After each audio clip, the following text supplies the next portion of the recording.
Baker, do you believe Odell Sr. was talking on behalf of Odell with those posts yesterday? Um, you know, I can't exactly speculate exactly as to who he was speaking on behalf of. I think a lot of it comes from his father perspective. I think, obviously, naturally, he wants his son to succeed. I can't blame him for that. Um, I want Odell to succeed, and that's where we were at, and or at least so I thought. So um, that's all I really have about that one. Have you spoken to Odell since yesterday?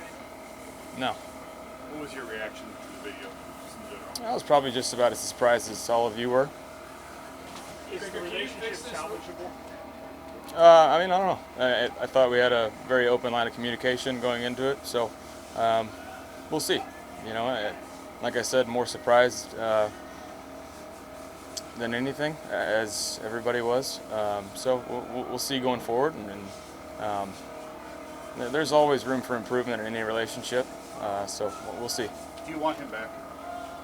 I mean, I would take anything to have a winning team right now.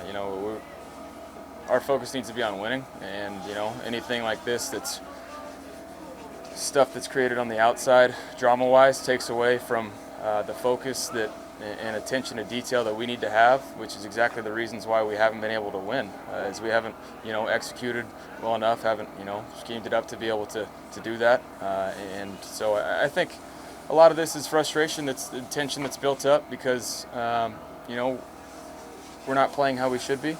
And we want to be better. We want to be better than 500, but that's where we're at right now. So it's time to look in the mirror and handle those things internally, because nothing on the outside is going to help us. It's only going to create drama, and that's just that's a fact. Baker, you guys talk about blocking out outside noise all the time, but how do you prevent something like this from possibly dividing the team?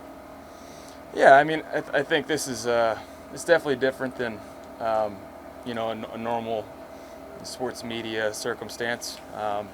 So it comes down to realizing our priorities. Our job is to go out there and do anything we can to win, and we have to be focused because Cincinnati's playing well right now.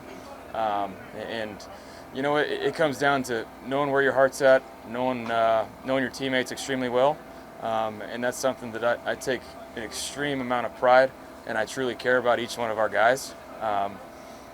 So it's about that, and it's about me going out there and being able to do my job this week, focus on the week of practice, see what happens, and then go out there Sunday and execute. Baker, have you talked to Jarvis at all about this since then? I have. Anything that makes you feel good about your all's relationship going forward, given how close we all know he is to Odell? Yeah, he's extremely close with Odell. I think, like I said earlier, we all want to see O succeed. There's no doubt about that. But we're just going to take it one day at a time. So we didn't get into too many details because I don't want to, draw that line in between them at all. That's not what I'm trying to do. But Jarvis wants to win just as badly as I do, and those are the types of guys types of focus that we need to have right now. Baker, how do you balance being a leader for this team and turning to Sunday, but also kind of handling this distraction with those talks you have with Jarvis? Unfortunately, this is a part of the job that's not as much fun. You want to try and eliminate the distractions and everything, but trying to get the best out of your teammates is first and foremost, I think the most important thing for me, trying to elevate the guys around me. And so being able to, get the focus back on football is extremely important. And this is something it's very unique. There's not a manual for this one. There's not a handbook to how to navigate this besides talk to people, see how they're feeling about it, and just keep it open, because this is one of those things that, like everybody can see, it can be a dividing thing, or it can be a rally cry, whatever you want to call it. Case in point, I mean, we're a 500 football team. We haven't done the things to win, and that's where the importance needs to be. How hard is it then? Can you forgive Odell for this? Would you accept an apology? Yeah, I think any sort of conversation would go a long way. You said that you and him had a pretty open dialogue. The fact that it seemed to be as personal as it was, are you hurt that this is the route he chose to voice his frustration? Hurt? No.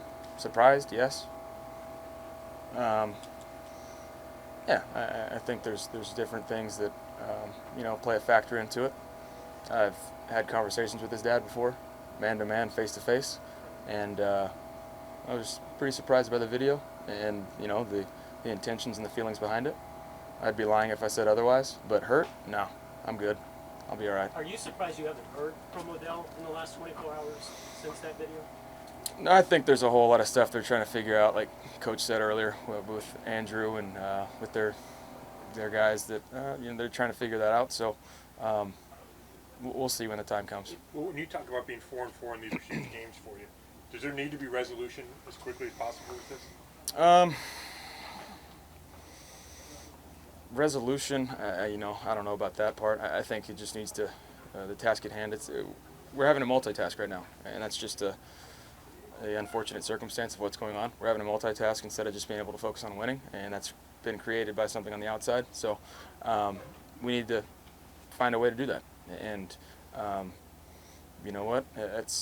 We've had pretty big challenges before, considering what we went through last year during COVID and having people out and having to meet online during virtual meetings. This group has been challenged before, and so this is nothing different. This is a time for us to stick together as a team and not let anything else divide us, and that's how I'm going to handle it. I was brought here to do that, to bring people together to win, and that's exactly how I'm going to handle it. What did he? Go ahead. Odell's not here today, but you got a full locker room, a bunch of other guys in there. Do you feel the trust and support from them? Do you think you have it? I do. I do. Like I said, they know where my heart's at. They know exactly what I do on a daily basis, how much I care for these guys. I don't have to verbalize that specifically because they can tell that, how I work and everything like that. So I'm not worried about that part. To me, it's about making sure that we're just all on the same page. I want to hear everybody's feelings about it. I want to know that. I want to understand if somebody's, going through it and they don't understand the situation. We need to have that open dialogue because, obviously this is one of those things where it wasn't communicated well enough to where it's gotten to this point. And, I'm here for these guys. That's what I do. To that point? Have you reached the open dialogue, or do you need to have a players-only meeting? I don't think there's going to be some we need to have this, need to have that. I think it's just, if I can tell somebody's going through it, just have a conversation and just go about our business. We have to be professionals here. We have to still do our job, like I keep saying, and focus on these little details that we haven't done well enough so far. Dave, one of the allegations that was made yesterday was that you're deliberately not throwing Odell the ball on purpose. What do you make of that?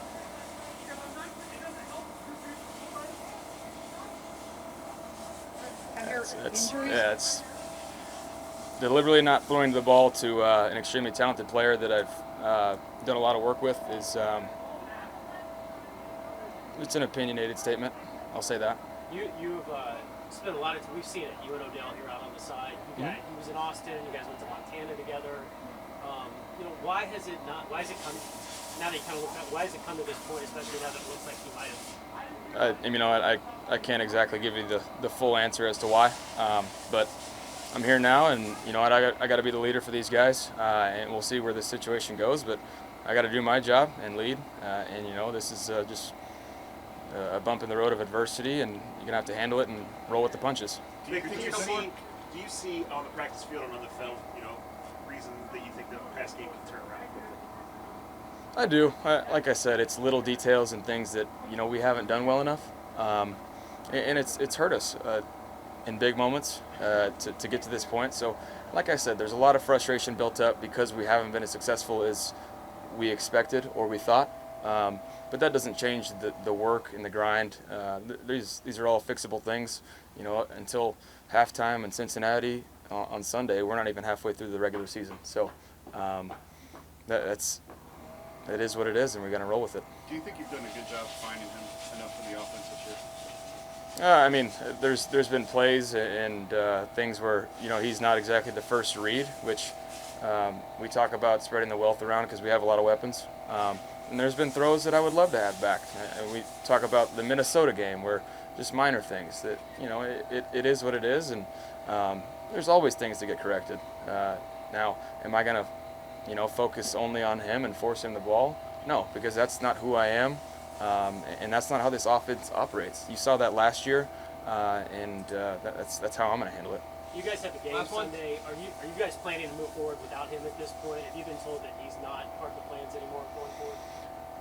I mean, I was pretty much told exactly what you guys heard earlier, so I'm prepared to do whatever. And you know, if he's back, then we'll work through it and do whatever it takes. I can put my ego and pride to the side to win, because that's all I care about is winning. But if not, then we'll roll with the guys we have out there, and those guys will know that I completely trust them, and they'll know that I'm always here for them. And that's the leader, and that's the type of quarterback I am. Has Andrew trust Odell going forward? You know, that's one of those things that, you know, once or if we address it, then we'll see. But I don't have the answer for you then.